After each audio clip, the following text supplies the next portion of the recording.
There's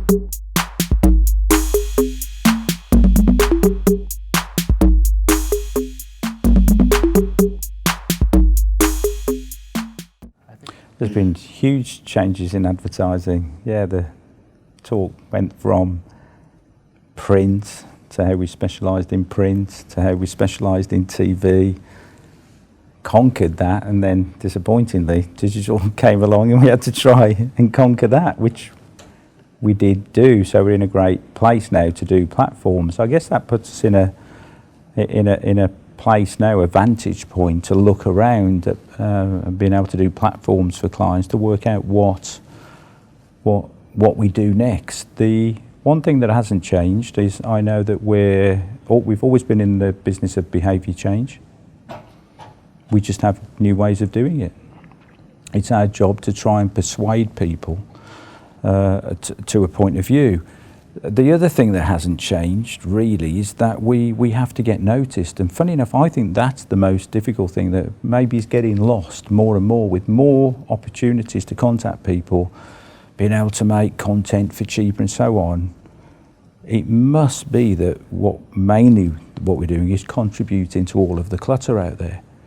So what is relevant now is how do you get standout and how do you get that relevance and get your message noticed? But I think that's always been the same as well.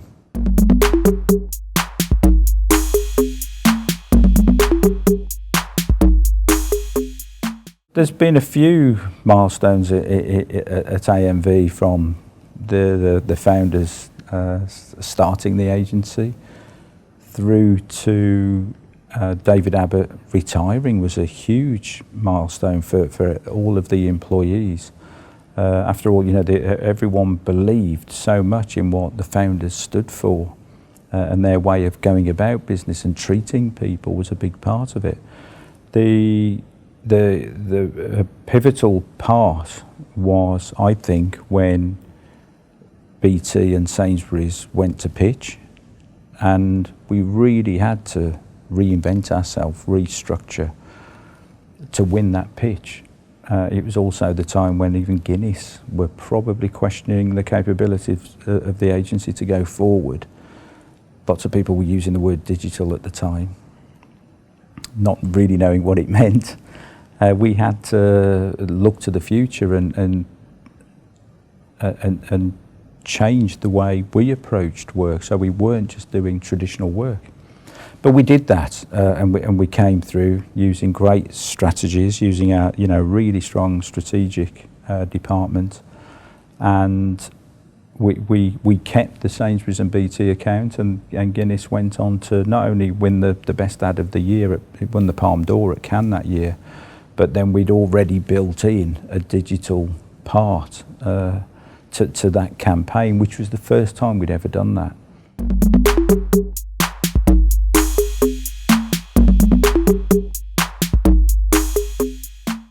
A 360-degree creative department probably means you start from the question of, is an ad the answer?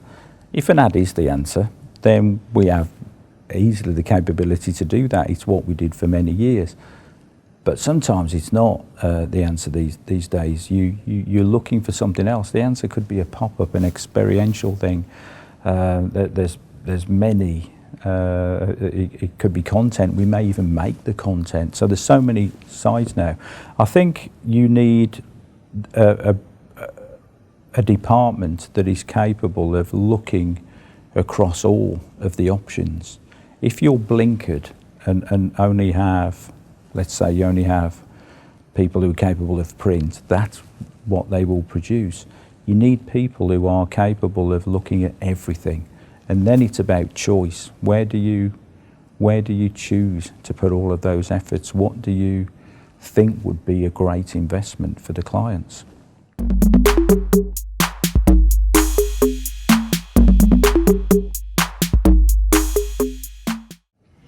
It's a good question. The change in us becoming seen as a digital agency came in seeing the pattern. We were a print agency.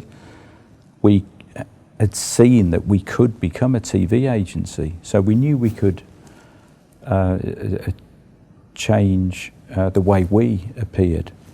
We did TV, then the only way of changing our offering in digital was to bring in some digital creatives, people who genuinely understood that, some experts in that area. Yes, all our traditional creatives were learning quickly, and I was one of them, but you need the influence of other people, and then it really gels, and we were learning from each other. And cannily, what happened was that in 2010 we were the most awarded agency for digital in the UK. It was the traditional creatives that actually had done the work, or were credited for that work. But there was a huge contribution from all of the new